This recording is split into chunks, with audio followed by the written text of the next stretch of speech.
energy and tree removal crews are ready for Idalia's impacts here in North Carolina. WRAL's Destiny Patterson explains why they say it's important for you to think ahead of the storm. Crews have been working to remove these trees from the property all day, and the owner here tells me that she's glad they're doing this before that storm comes through.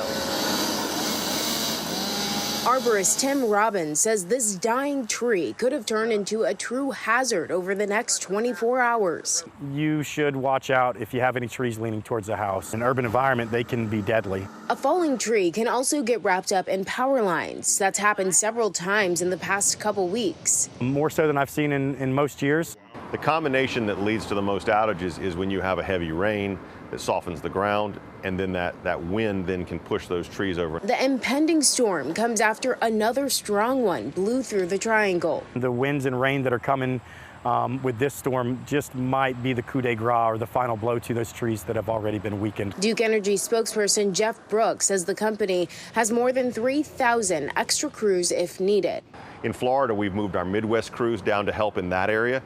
In the Carolinas, we're moving crews from the western part of the state to the eastern part. He says they've set up staging areas in New Bern, Jacksonville, and Wilmington. We do kind of expect that those outages are going to be more east of I-95. Robbins says even people in areas expecting fewer impacts should still be aware and prepared for the possibility of falling trees.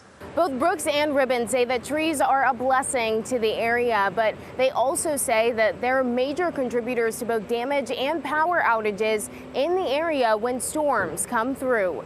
Destiny Patterson, WRAL News in Raleigh. Now, this is key here. Figuring out who's responsible for a tree that comes down in a storm can be confusing. 5 on Your Side says homeowners insurance covers damage to your home caused by a fallen tree, even if it comes from your neighbor's yard. However, here's the exception to that. If a tree is clearly dead or dying, the owner of the tree is responsible for the damage. If a car is damaged by a falling tree or debris, it's covered by auto insurance if you have comprehensive coverage.